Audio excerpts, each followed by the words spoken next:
big night. It's about to be released to the world. So exciting.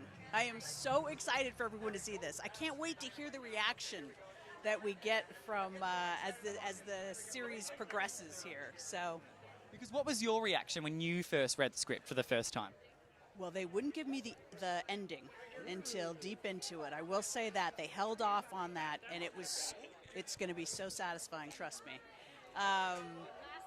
Yeah, it's a page turner. I mean, it's going to be edge of your seat. People are really going to be. It's one of those slow, creepy, edge of your seat kind of psychological thrillers. So, which I love personally. That's my jam. So tell me about your character. What can we expect from her? Well, I play a Jewish cantor, and this whole storyline that Alan's family. I think gives. I know this sounds really pretentious, but it gives it the gravitas of what the inner turmoil that Alan's character is going through, and the family dynamics the unsettling things that when you might think you're at the end of your life, the things that you should have done or should have said or whatnot. It's deep. I mean, if you really think about it, those are the dark moments in Dark Night of the Soul, right? Is that that in our lives? Did we say the things that we were meant to say? To finish. So it's a beautiful storyline. I'm really glad they included it, and I feel so honored to be a part of it. And I'm Jewish, so I'm getting a lot of street cred from my tribe on this one, big time. The nanas and the bubbies are.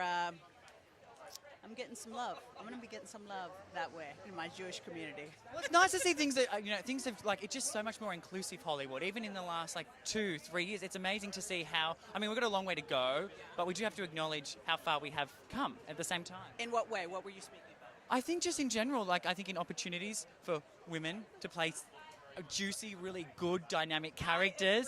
Because I feel like for a while when women turn 40, and I talk to a lot of my actress friends, it's like, okay, I'm mum. I agree, and this I've definitely seen and felt a change. It's been the busiest year that I've ever had in my career, with Stranger Things and This Is Us and all these things. And Gina Davis is doing some incredible work to kind of highlight that stuff. We've got a lot of female-driven, television shows out there right now, which is just lovely. And this is a really wonderful character for me to be able to play. I mean, earlier in my career I was in rock and roll. I played bass guitar and I toured at different bands. So to be able to play a cantor and pick up my guitar again, and it's a full circle moment for the teenage you was like, yes, right, exactly. And you would have thought, that Jewish rock star, Neil Diamond. You are. I mean, yeah, Neil Diamond. I love that. And what was the biggest thing that you learned about yourself in playing this character?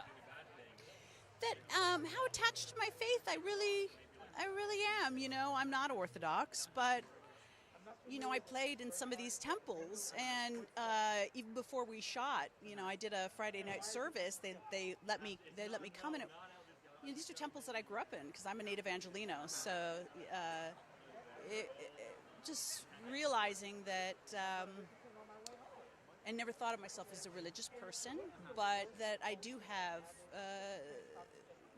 the Jewish faith is deep in my soul and the culture and my family, and the traditions that we have are very much there, so is what I grew up with, without even really knowing it. Some of these things have kind of, I realized, are things that I've done, so.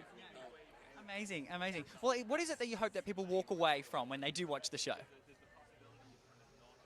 Oh, just to have more empathy, to like I said, say those things that the unresolved things that you haven't said, to say them, because life is short. You don't want to get to your deathbed and think, oh, I wish I had have said that, or too intense. I know, no, it is true. It's absolutely true. So, but also I think we could use a little bit more empathy right now. And I think everybody's pretty quick to judge, and understandably so. We're just coming out of this pandemic, and it feels like it's good or it feels like good or evil. I feel like there's no in between. You're either good or evil. That's how we look at it.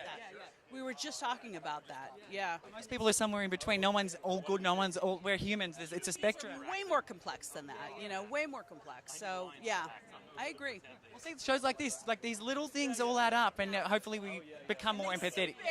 They do. Joe and Joel, they're sneaky writers like that. And I feel like that's the way to do it, is through a show, because sometimes when you're getting preached something and it's too in your face, but It feels pandering, yeah. whereas this, it's done in such a subtle way. So, Such a subtle way, in such a beautiful way. Yeah, yeah. well, congratulations. Thank you so much, and I'm so excited to find out what happens. I know, me too. Me too.